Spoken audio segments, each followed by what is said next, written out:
one of my most honored is always introducing this guy because it never grows old. 200 wins, 7 championships, easily the most iconic presentation. The end of the year, but you know, everybody hung together. All of our sponsors stayed with us all the way through winter. Came back this spring and just a few minutes. That's going to be really nice. So, pleasure to introduce the president of Medallion Financial. Welcome to the podium, Mr. Andrew Murstein. Andrew? Again, you know, I just want to thank everybody for all the support and stuff, and all our crew and stuff. Again, we can concentrate on 2 cars now instead of 4. I think that will probably give us, especially starting off with the new Richard Petty Motorsports, that'll give us a. I guess we look back on we had a pretty rough year last year, especially at the end of the year. But you know, everybody hung together. All of our sponsors stayed with us all the way through winter. Came back this spring and getting ready for the new season. So you know, it was really good to have all those people say, "Okay, guys, y'all stay in there, keep digging along, and we're going to be with you, you know, for the next year." I feel like everything that we had to fight to keep going is only going to make us stronger on the other side. I think it showed everybody, it showed us internally what the team was all about, how strong we really wanted to be, because we could have easily just fell apart. Everybody could have looked for different jobs and started fighting, but you know, we got stronger.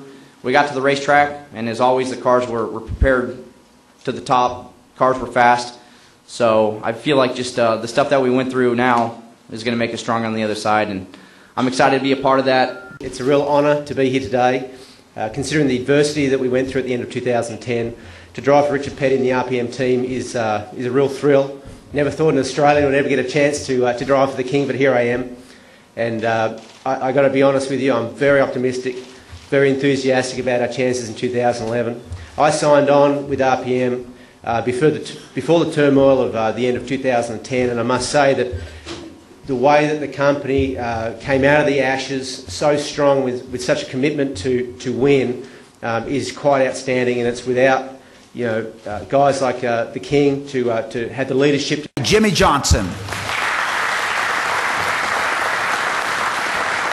The owner and driver lineup for 2011 of Hendrick Motorsports, and I'd like to invite Mr. Rick Hendrick over to say a couple of words. You can do it right from your seat. Okay. Go right ahead.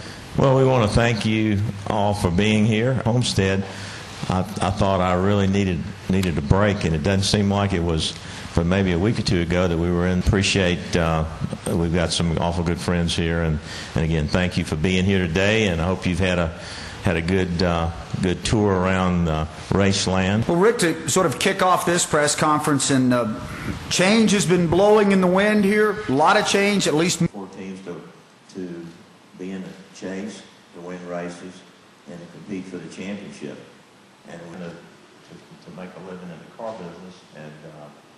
And you know, when the economy kind of came off the rails at the end of '08.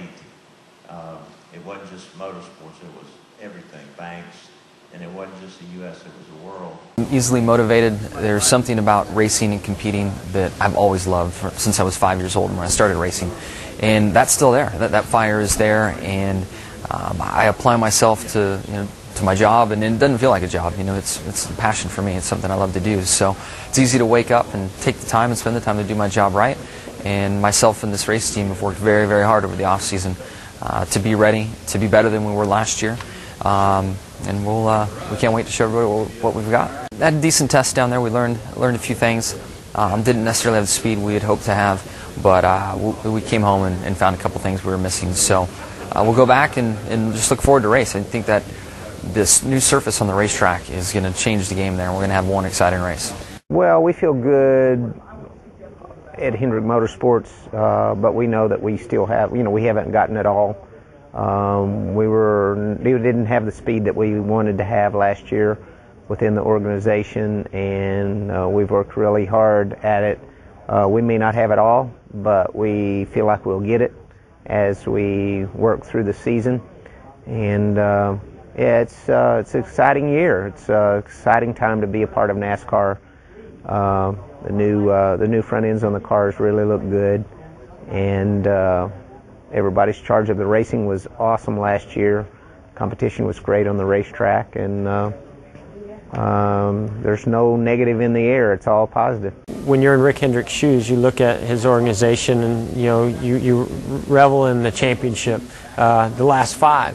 But at the same time, you're always wanting to make the other teams stronger, as well as keep those championships battle going for all teams.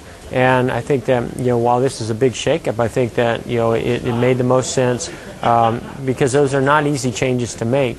But when Rick Hendrick looks at his organization and says, "Hey, I think we've got some opportunities here by moving some drivers around to make all of us better." I'm looking forward to the new beginning for myself and with Stevie and his team. I'm glad to be a part of that group, and hopefully it can be an asset to those guys. I'm going to work really hard and try to give them the best I can all year long, and just try to pull my end of the load and make those guys proud to have me. And it's a great opportunity for me, and I intend to seize it.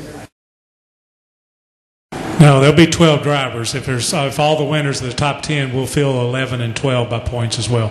There's always going to be 12. It wouldn't be any more than 12. So if there's 5 drivers that are tied, in theory, for the opportunity to get 11 and 12, then we would break that tie via the rule book to fill the 11 and 12. But there'll always be 12 drivers. The fans have been clear, though, about one thing. They care about winning. They don't want the drivers to just be content with a good points day or a good run. So here's what's new for 2011. First, we're going to make the point system simpler and easier to understand. Beginning this year, we'll award points in all NASCAR series by 1-point increments. Race winners will continue to get extra points for the win, and then everyone else is separated by 1 point.